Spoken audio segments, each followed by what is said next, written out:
Bienvenidos a la Basílica de Santa María, un monumento declarado bien de interés cultural desde 1987. Esta audioguía les acompañará durante la visita para descubrir los secretos del templo, fiel testigo de la historia de Alicante. Este suelo que ahora pisamos siempre fue sagrado. Antes de acoger el templo cristiano más antiguo de Alicante, aquí se alzaba la mezquita mayor. Alfonso, infante de Castilla, que más tarde sería coronado y conocido como el Sabio, culminó la conquista cristiana de la ciudad.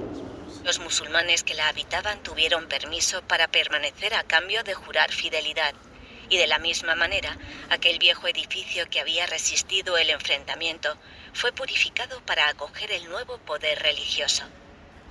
Sin embargo, la mezquita terminó siendo demolida para erigir un nuevo templo que se ajustase a las necesidades de la fe cristiana.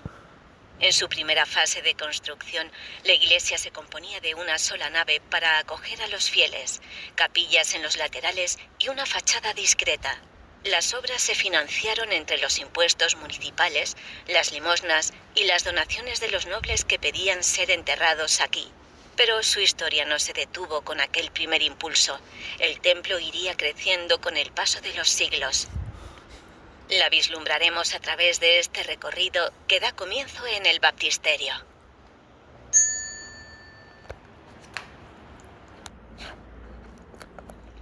En el baptisterio reposa el agua bendita, destinada al primero de los sacramentos, el bautismo.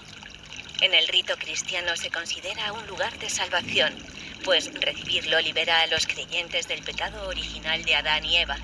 En palabras de San Marcos, el que crea y se bautice, se salvará. El término bautizar viene del griego baptizein, que significa sumergir. Efectivamente, los primeros cristianos se sumergían en ríos y lagos, tal y como muestran los relieves de la pila bautismal, presidiendo el espacio. La taza recoge escenas de la vida de San Juan Bautista, aquel que reconoció a Jesús como el Mesías mientras bautizaba a otros fieles. Se representa también su triste final, la entrega de su cabeza a Salomé, hija del rey Herodes. Lo acompañan criaturas paganas que nada tienen que ver con los evangelios. Pequeños cupidos, tritones, náyades y sirenas navegan estas aguas. Estos habitantes del mundo submarino, tan presente en la ciudad, cobran protagonismo en escenas religiosas por influencia del Renacimiento. En este periodo, los artistas volvieron sus ojos a los mitos de la antigüedad clásica que hallaban en las viejas construcciones grecorromanas. Esta magnífica pieza del siglo XVI, obra del genovés Juan de Lugano, es uno de los grandes tesoros de la basílica. De ella comentó el cronista Martín de Viciana: hay una pila de bautizar, hecha de mármol, de tantas labores delicada, que es sabida por la mejor y más hermosa pieza del reino para el efecto que sirve. Al salir de la capilla podemos admirar un crucificado, originalmente situado en el coro.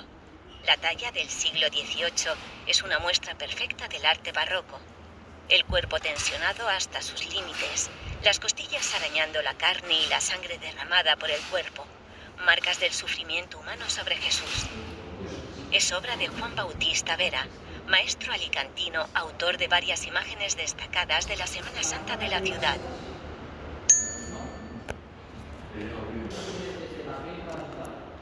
La inmensidad del lugar nos invita a elevar la mirada a lo alto, en busca de cobijo.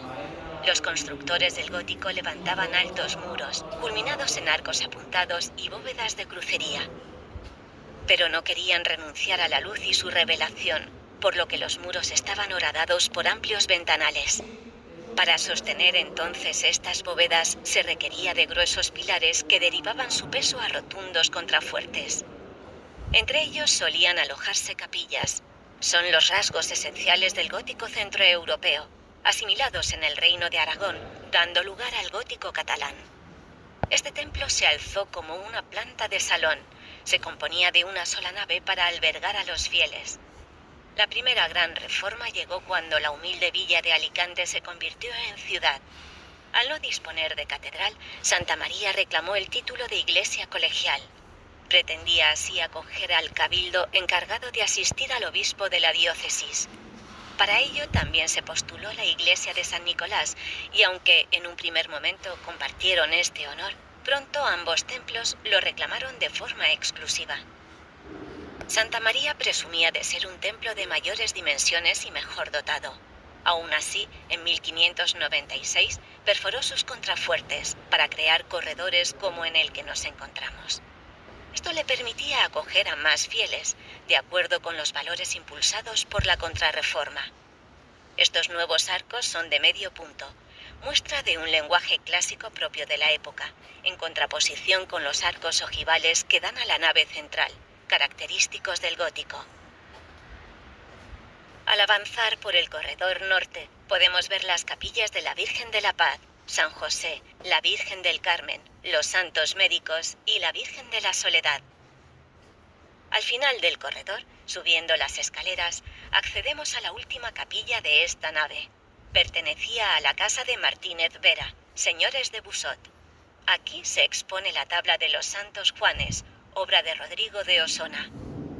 Este ilustre pintor del siglo XV es considerado introductor del arte renacentista en nuestro país. Frente a la rigidez de la pintura medieval, las dos figuras presentan posturas más naturalistas. Además, están bien diferenciadas. La juventud de San Juan Evangelista, a la derecha, contrasta con el aspecto envejecido de San Juan Bautista. La geometría de las losas del suelo genera sensación de profundidad, en contraste con el fondo dorado, más propio del arte medieval. Junto a la puerta que nos llevará a la antesacristía, tenemos el carrillón de campanas, que se hace sonar para subrayar los momentos más solemnes de la misa. A la derecha dejamos el presbiterio, que veremos más adelante.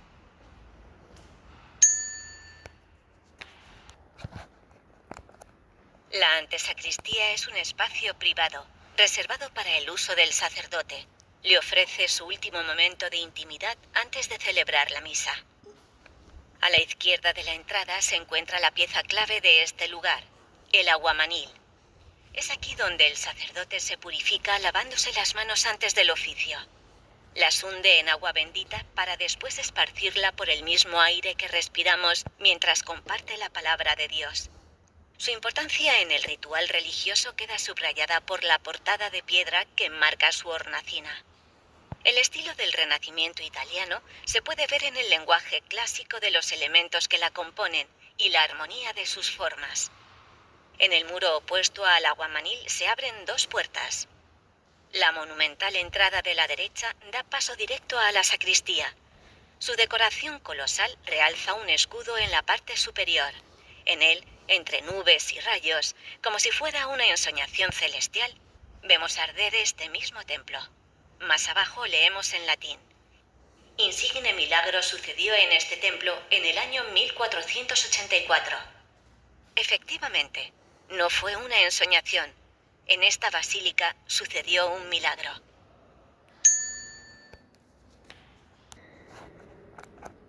La sacristía es el espacio donde empieza y termina el rito cristiano. El sacerdote dispone de cuanto necesita para preparar su oficio. La cajonera y los armarios guardan la ropa y los objetos litúrgicos utilizados durante la misa. Esta estancia fue construida a principios del siglo XVI. En esa época, tras la ventana abierta al fondo, las vistas daban directamente al mar. Según dicen, en este templo era posible rezar bajo el suave rumor de las olas. Ya en 1640, el sacerdote Vicente Bendicho destacaba: la sacristía es muy espaciosa, grande. En otra parte podría servir de iglesia, con ventanas a la vista del mar que goza de cuantos bajeles entran en el puerto, y al otro cabo su bien dispuesto archivo. Hay en ella para el servicio del altar muchos y bellos ornamentos de brocado y seda, y mucha plata. En el conjunto arquitectónico destaca la bóveda. Es una obra muy compleja, una techumbre plana sostenida tan solo por el perfecto corte de la piedra. Cada una de las dovelas que la componen encaja como un puzzle para compartir el peso, lo que requiere de un alto nivel de precisión. En el centro de la bóveda luce un escudo de Alicante. Está considerado el más antiguo que ha llegado a nuestros días y señala al concejo como patrocinador de la obra.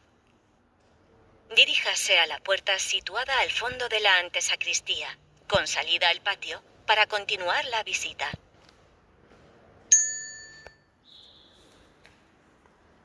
Bueno, en realidad la visita continúa por aquí, pero está cerrada, no sé por qué. Bueno, de todas formas, seguiremos grabando la visita.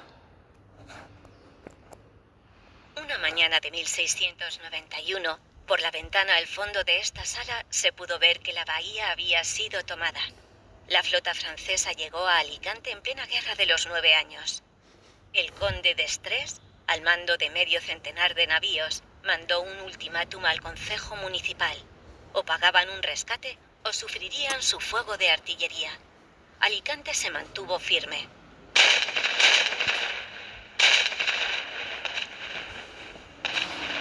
Cientos de bombas causaron destrozos en Santa María. Este episodio se repitió en 1709, esta vez por una flota inglesa durante la Guerra de Sucesión. En la fachada que da a la calle Jorge Juan todavía se pueden ver marcas de las bolas de cañón. Esta sala sufrió especialmente los bombardeos y tuvo que ser restaurada. Se trata de la sala capitular, que fue construida en plena disputa con la iglesia de San Nicolás por el título de colegiata. Debía acoger las reuniones de los clérigos, aunque con estas dimensiones pretendía realmente servir al cabildo de la diócesis. No lo consiguió. Después de que el Papa Clemente VIII se decidiera por su oponente, este templo reclamó e inició un pleito que duraría varios años. Fue en 1606 cuando al fin Santa María firmó la concordia con San Nicolás. Siglos atrás, las crónicas destacaban la belleza y la elegancia de esta sala, que aún podemos apreciar en el artesonado de madera del techo. A día de hoy guarda algunos de los tesoros de la basílica. En la pequeña exposición se muestran destacadas piezas de pintura, imaginería y orfebrería, así como parte de la valiosa colección de cantorales de la basílica.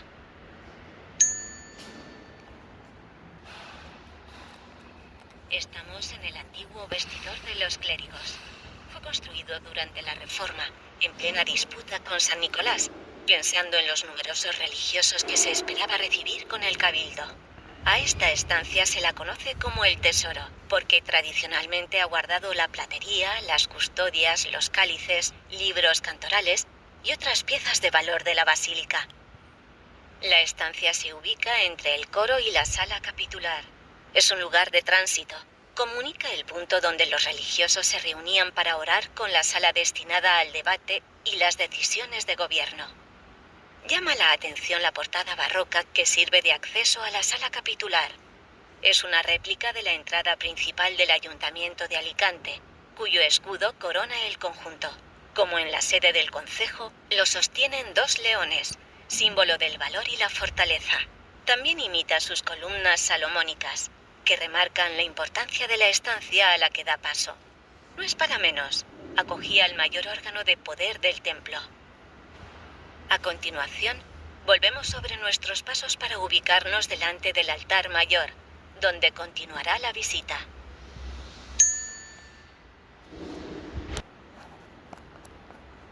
Fue aquí donde sucedió el milagro de la Basílica de Santa María.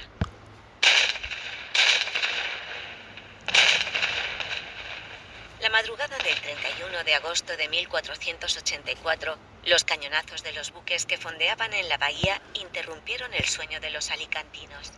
Les advertían de un gran desastre. En mitad de la noche oscura, las llamas envolvían este templo. El sacristán, tras dar la extrema unción a un enfermo, había dejado mal apagada una de las antorchas junto al altar. El viento empujó la llama hacia las telas, estas prendieron y el fuego devoró el retablo.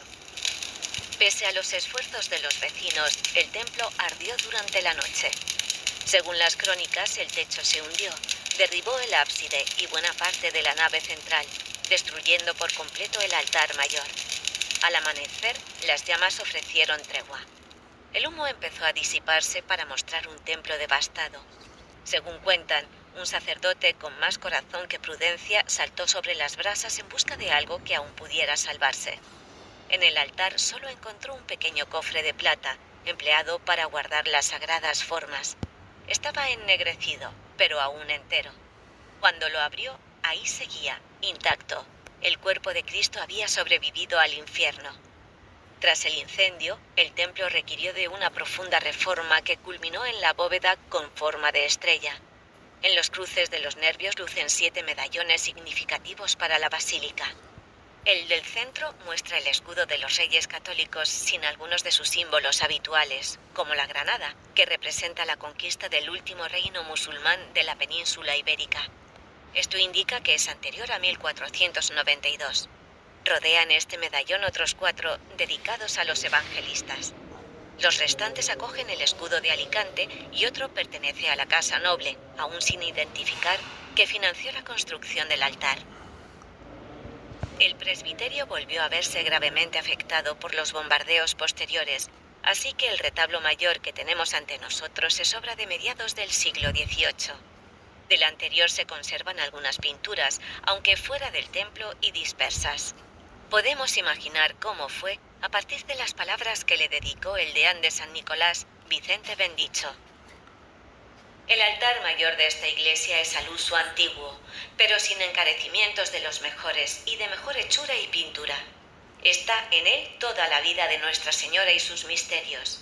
Labróse por los vecinos de la ciudad más ricos, pagando cada uno su cuadro, y en particular tiene una imagen de la Virgen Santísima muy grandiosa y singularmente hermosa. Los 4 lienzos que rodean a la Virgen en la actualidad están dedicados a varios santos. Empezando por el de la izquierda, representan a Tobías y el arcángel San Rafael, San José con el niño, San Joaquín y Santa Ana con la Virgen Niña y finalmente San Juan Crisóstomo. Los cuadros de los extremos son obra del pintor alicantino Agustín Espinosa, mientras que los otros 2 se atribuyen a sus hijos o a su taller. Pero lo que confiere unidad a la composición no son las pinturas, sino sus marcos, realizados por Pascual Valentí en estilo rococó. Su recargada ornamentación alcanza el objetivo final de la Contrarreforma, mostrar el esplendor de la Iglesia para impresionar a los fieles. En el conjunto del retablo mayor, la Virgen es la gran protagonista. Dispone de su propia estancia, un camarín, construido solo para ella, pues tradicionalmente los fieles no podían acceder y tenían que contemplarla en la distancia. Podemos vislumbrar el coro de ángeles que la rodea y eleva al reino de los cielos. Aunque desde el presbiterio no alcanzamos a verlos, si nos alejamos advertiremos otros ángeles en la parte superior. Dan la bienvenida a la Virgen desde las nubes en lo más alto. En su interior, el camarín está decorado con escudos y cuernos de la abundancia a modo de ofrenda. Un juego de espejos multiplica su imagen y la luz que lo ilumina. La figura de la Virgen presenta una particularidad muy llamativa. Pese a que la escena muestra sus últimos instantes en la tierra, lleva en sus brazos al niño Jesús. Esta compleja obra de mediados del siglo XVIII fue elaborada por varios artistas. Entre ellos destaca Pascual Valentí, quien se encargó de la talla de la Virgen, las demás figuras y molduras. Se aseguró así de la unidad artística de este espacio. En el centro del altar mayor encontramos lo más sagrado del presbiterio, el tabernáculo, una obra destinada a acoger el cuerpo de Cristo. Su protagonismo en la misa obedece al desarrollo del culto de la Eucaristía a partir de la Contrarreforma. Es todo un templo dentro del templo, situado a los pies de la Virgen. Lo diseñó también Pascual Valentí con una decoración fastuosa, columnas corintias, tallas de ángeles y los 4 evangelistas en las esquinas. En su parte superior, el rompimiento de gloria, el Cordero que duerme plácidamente sobre el libro de los 7 sellos, el Espíritu Santo abriéndose paso entre los rayos del sol, y en lo más alto, las tablas de la ley de Moisés. Están coronadas por una custodia que representa el gran triunfo de la Eucaristía. El templete guardaba en su interior la arqueta con las formas que sobrevivió al incendio. Junto a ellas, un trozo de la cruz de Cristo y una de las espinas de su corona. Todas estas reliquias se perdieron con el paso de los siglos.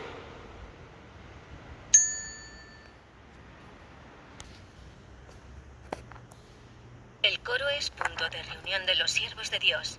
Aquí los clérigos cumplen con una de las peticiones de Jesús a sus apóstoles, la de orar. Lo hacen de forma melódica, recordando el antiguo dicho de que quien canta bien, ora 2 veces. Y las palabras de San Agustín: cantar es propio del que ama. Esta era una de las estancias necesarias para aspirar al título de iglesia colegial. El incendio de 1484 arrasó toda su sillería de madera. Durante la reconstrucción, la sala se revistió con madera pintada y las sillas que hoy podemos ver son del siglo XVIII. Para sostener los cantorales, en el centro se alza el facistol.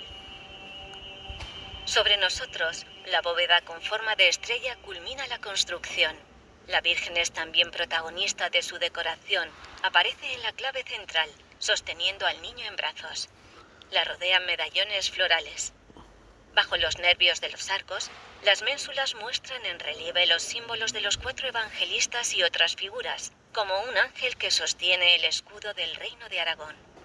Este alto nivel de detalle prueba que se trata de una de las estancias más importantes del templo. Si miramos al suelo, podremos distinguir 2 sepulturas. Una de ellas, más clara, muestra en relieve la figura de un sacerdote. Pudo ser empleada para enterrar a los clérigos, que reposarían aquí por siempre. Antes de abandonar esta estancia, junto a la reja que comunica con el presbiterio, podemos contemplar un crucificado gótico de autor desconocido. Esta figura sustituye a la que pudimos ver junto a la entrada del baptisterio.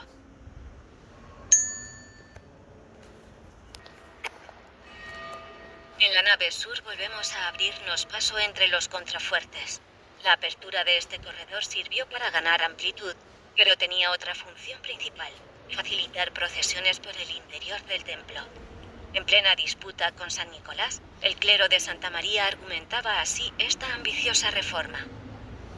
Con hacer arcos en las capillas se podrá rodear toda y realizar procesiones claustrales, que será cosa muy fácil y de poco gasto.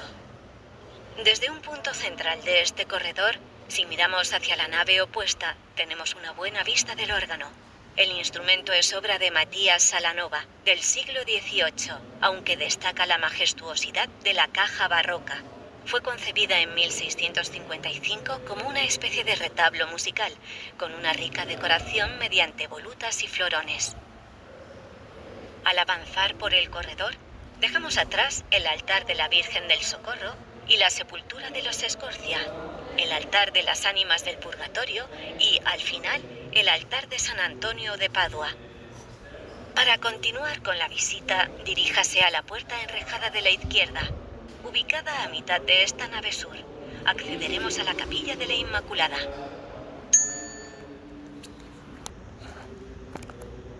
La Virgen nació libre del pecado original. Este dogma de la Iglesia Católica no fue oficial hasta 1854, tras una larga defensa que duró varias centurias. No obstante, ya desde el siglo XVI, esta capilla honraba la Inmaculada Concepción de María. Su construcción fue clave para que el Papa Sixto V autorizara la constitución de la Cofradía de la Purísima Concepción. La Capilla de la Inmaculada es un buen ejemplo de arquitectura renacentista por las precisas medidas de su planta para garantizar la perfecta simetría del espacio. 2 puertas flanquean el altar. La de la derecha da acceso a una pequeña sacristía, mientras que la de la izquierda es un trampantojo, no lleva a ninguna parte. La bóveda de cañón acasetonada nos recuerda a las grandes estructuras de la antigüedad, como el Panteón de Roma. Estas resonancias clásicas se extienden al retablo, del siglo XVIII. A su derecha se conserva un lienzo de la Inmaculada, que se utilizaba como bocaporte para cubrir la talla. Y ante nosotros, la Virgen. Una mujer vestida de sol, con la luna debajo de sus pies, y sobre su cabeza una corona de 12 estrellas. Y el dragón se paró delante de la mujer que había dado a luz, a fin de devorar a su hijo en cuanto naciese. Esta es la mujer que evoca San Juan Evangelista en el Apocalipsis, identificada por la tradición cristiana como un símbolo de la Virgen. Así ha sido representada desde entonces en numerosas ocasiones, coronada y victoriosa, sometiendo al dragón o a la serpiente como alegoría del mal. La talla, realizada a finales del siglo XVIII por Esteve Bonet, es de finales del barroco. Este estilo puede reconocerse aquí gracias a la policromía de la madera y el movimiento que sugieren los pliegues del manto. Sin embargo, en el rostro de la imagen, repleto de claridad y armonía, se aprecian ya rasgos clasicistas. A continuación, volveremos sobre nuestros pasos hacia el corredor de la nave sur y accederemos por la siguiente puerta enrejada a la capilla de la Comunión.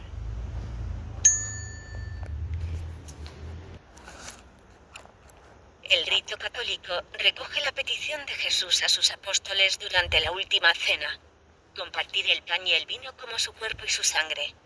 El dogma de la transubstanciación atribuye una verdadera presencia de Cristo a estas sustancias para que su espíritu alcance a los fieles. El propio Jesús dice en las Escrituras que quien las recibe permanece en mí y yo en él. A este sacramento queda dedicada la Capilla de la Comunión, el espacio más reciente de la basílica. Construida durante el siglo XVIII, presenta un estilo clásico con su planta de cruz griega. En lo más alto, una cúpula de casetones se alza sobre 4 pechinas. En sus relieves, rodeados por abundante decoración rococó, se representan de nuevo escenas del milagro de las formas que sobrevivieron al incendio. Aunque la estructura de la planta busca la simetría, no lo consigue. El muro que separa la estancia de la torre campanario invade parte del espacio. Podemos apreciarlo si miramos hacia la puerta que da al exterior, en la distancia entre los 2 arcos que sostienen la cúpula. Esta capilla es actualmente la sede de la Hermandad del Cristo del Mar, por lo que aquí reciben culto algunas imágenes de los titulares de la cofradía y su cruz de guía. Para continuar con la visita, salga por la misma puerta por la que accedimos y diríjase a los pies de la torre campanario.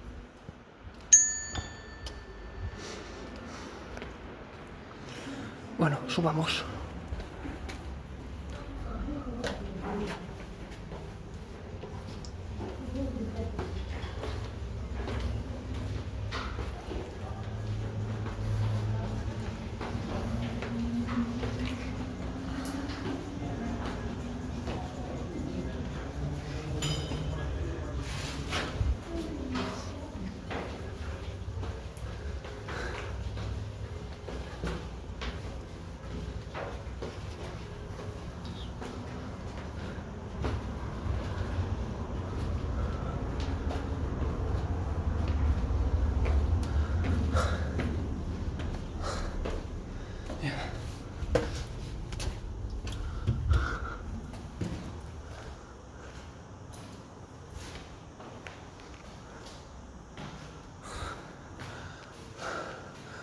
Una celda, dicen que era esto. Bueno, sigamos. Aquí casi no me cabe ni la cabeza.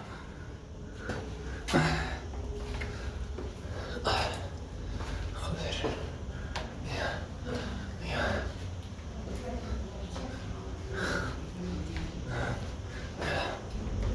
I'm going to go down ridiculously slowly, just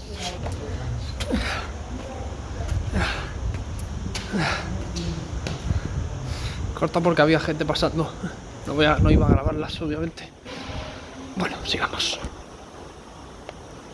Esta torre fue vigía de Alicante. No pertenecía a la basílica, sino a la muralla que rodeaba la ciudad medieval. Fue anexionada al templo durante la ampliación de su último tramo, con lo que cambió su función de vigilancia por la de campanario. La torre gemela, al otro lado de la fachada, fue construida más tarde, en el siglo XVIII, para buscar la simetría. Sin embargo, con sus 24,5 metros, esta torre es más alta. A medida que subimos por la escalera de caracol, nos encontramos con la entrada de una celda. Servía de asilo para quienes, buscados por la ley, pedían refugio en el templo. En su interior, una ventana permitía a los internos escuchar la misa. Desde lo más alto de la torre podemos disfrutar de unas hermosas vistas de Alicante. Sobre la cumbre del monte de Nacantil se alza el castillo de Santa Bárbara. Podemos ver también entre los edificios la cúpula y el campanario de la concatedral de San Nicolás, así como el mar que baña la playa del Postillén. El campanario dispone de 5 campanas. Sobre ellas podemos leer las inscripciones con su fecha de fabricación y lugar de origen. Cada una lleva inscrita su propia historia.